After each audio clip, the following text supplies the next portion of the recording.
So I actually went and returned both my iPhone XS and my XS Max. And the reasons I have are pretty interesting. I mean, they're not really interesting, I'll be honest, they're pretty straightforward. But I think my situation is a little bit more unique just because of the channel that I run and all those things. But I just want to say that, the iPhone XS and XS Max are very good phones.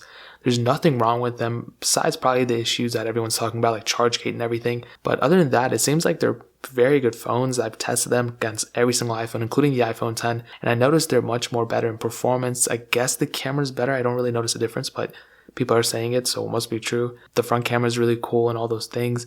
I like the XS Max because of the size and the huge screen, but I also think that's kind of a downgrade. But I want to get those things out of the way, okay? Those phones are really awesome. They're very good. So I didn't return them because they're not good phones or anything like that. But to kind of give you an idea, I kind of needed to take a step back. So this is the iPhone X, which was my daily driver. And before I had this one, I actually had an iPhone 7 Plus. And this was my daily driver. I use this every single day for a couple months. And before this, I used a 6S Plus, and it kept going from there and there. But with the 7 Plus, I noticed that it was a very, very good phone. It was very capable. It could literally do anything I ever wanted to do. Whether it was like literally whatever I needed to do, I could do it on it. And I had no problems whatsoever. And the only reason why I upgraded to an iPhone X was because I found a pretty good deal on it. And it was kind of in my price range. So I'm like, and I was able to sell the iPhone 7 Plus for around the same price as my iPhone X that I bought at the time. And this was even before the XS, so I got a really good deal on it. I'm like, you know what, I might as well do it. And so that kind of gives you an idea. I'm always not that type of person who's like, has to get the latest and greatest. So I kind of wanted to get that out of the way. I went from a 7 Plus, I had this for a very long time, to an iPhone X. And just keep that in mind as I kind of continue talking about this. And the upgrade from an iPhone 7 Plus to an iPhone X was pretty large because I was able to get the full screen, the screen resolution, everything like that. But the upgrade from an iPhone X to a XS isn't as much as you might think. And I'm going to go ahead and actually give you an example right now. Alright, so I'm going to try my best to do this. Pretty much what I have down here are the iPhone versions. Now, these are not the Plus versions, but they could be. I'll just put these as the Plus versions just to make it a little bit more easier. And right here are the names of these phones, the 6S, 7, 8, XS, XS Max. And up here we have the excitement level. Now, this is the level I am of how excited I was. Or even, I'm not even going to do excitement level. I'm going to do like upgrade level or how good that phone is. Actually, I'm going to do that. Whatever. Just know that this is how good the phone is, how I'm measuring it. Now, looking at it, you would consider, honestly, I would consider the iPhone XS, let's just say it's 100 out of 100. It's 110. It is what it is, okay? Right now, these are the best iPhones. So let's just say these are 100%, okay? You can take whichever one you want out of this. The XS Max is just a bigger version. The performance and everything's going to be pretty much the same exact way. Now, if this was 100%, I will probably say the iPhone X is about like a 90. Not even. It's probably like a 95, but for this video, I'll probably just say a 90. So you can see there's really not that much difference between these, and I could have ran an analysis and all that stuff on it. I just really decided not to. I actually already did, but that was only on price. If this is 100%, I will say this is a 90. I would even probably say it's about like a 95 because you will probably get better battery life on the iPhone X if I'm being honest. But just know it's between a 90 and a 95. Now let's take a step back. Okay, so that was the iPhone X. If you go back, let's just say an iPhone 6S. Well, let's just say this is about like a 70. Let's just say it's a 70 because I still think it's a pretty capable phone. So just kind of hold on with me here.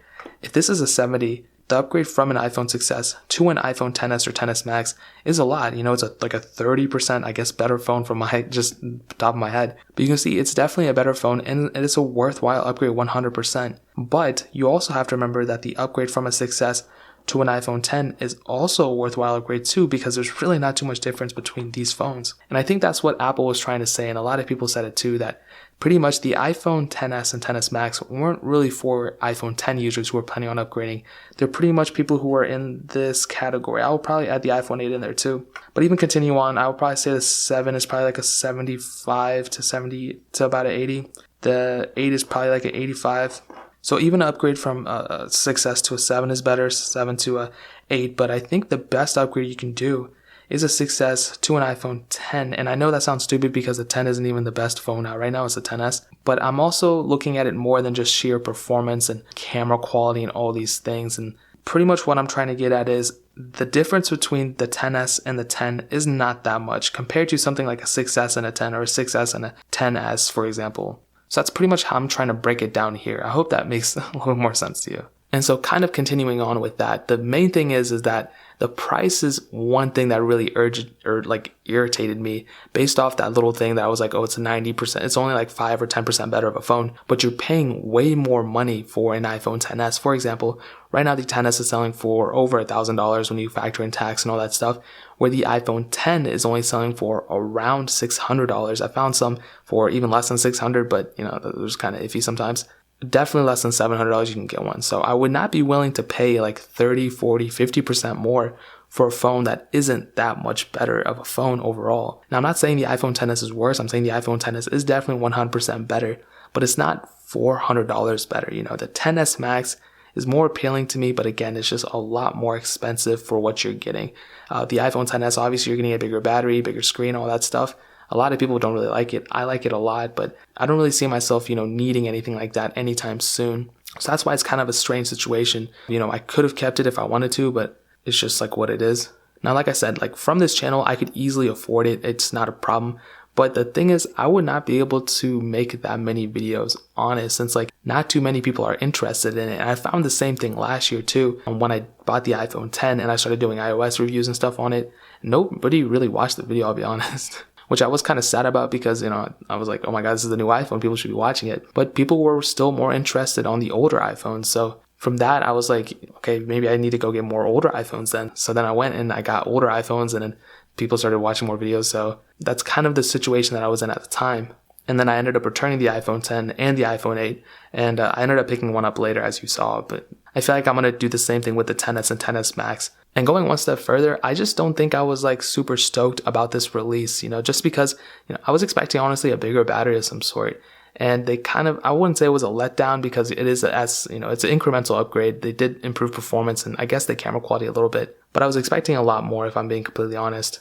And I felt like I was supposed to be more excited and more this and that, but I guess it's okay. I mean, if I had an iPhone 7 Plus still, then I guess I would be more excited about it, but I guess that makes more sense that I'm not, but it's okay, whatever. But here's basically the main corresponding factor of this whole entire thing. If you guys remember last year with the iPhone X release, it took a couple months for it to kind of depreciate. It still kept its value until the new iPhones came out. But here's pretty much what I see happening, okay? The iPhone XS is going to go down to around $800, and then the iPhone XS Max is going to go to around $900 by December. I think by December, those prices are going to go down about $200 each, respectively for whichever one you're looking at. And I think the same thing, it could probably go down to even $750, but that's kind of a push. I would probably say $750 next year, but definitely by December, I think it's going to go down by like $200 from my past analysis that I've looked at and everything. So I'm going to say that if you're in the market and you don't need an iPhone right now, you could probably wait until December.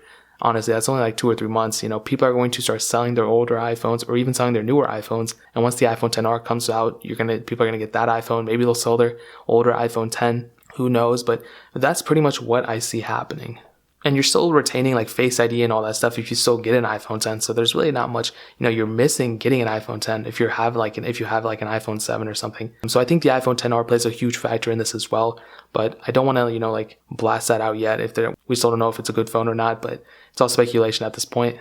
And like I said, a huge underlying factor of this channel is talking about older technology, whether that's older iPhones or iPads or even Androids, and getting the latest and greatest is only fun to compare to the old stuff for me, in my opinion. For someone else, they might have fun just talking about the older things and talking about the same thing every single time. But for me, I kind of have a little bit of different viewpoints on things, and I don't think you necessarily need to spend hundreds of thousands of, not thousands, but over $1,000 to get the latest and greatest. I really don't think you need that. And I think that's kind of what my whole channel is predicated on. And that's why I really kind of have a different viewpoint. It's just because I don't think you need it. I'm not saying they're horrible phones. I'm not saying that at all. I'm just saying that I wasn't really excited for it when it was released, if that makes any sense. I mean, it makes perfect sense to me. If it doesn't make any sense to you, just rewatch that one part where I just said it and then it'll make more sense.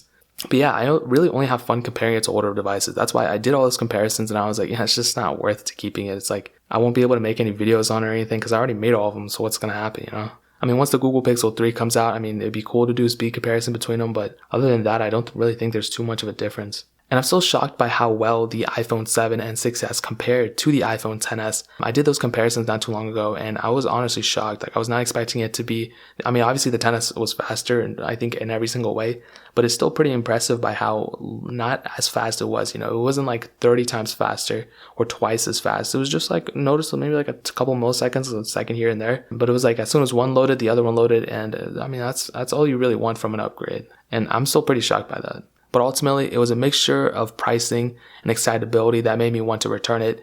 Will I get it later? Probably 100% yes. I'll probably pick it up later. But as of this point, I just don't think there's any reason to own it, if that makes any sense. And for that reason, I'm out. If you guys have any questions or anything like that, leave it down in the comment section below.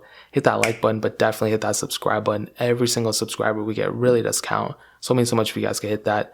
Also, check out the other links down in the description as well. My Twitter, my Instagram, my second channel, Lo-Fi Alpaca. Make sure you guys subscribe to that one as well. But more importantly than everything else, I love every single one of you guys. Hopefully I'll catch you guys in the next video. Peace out to them.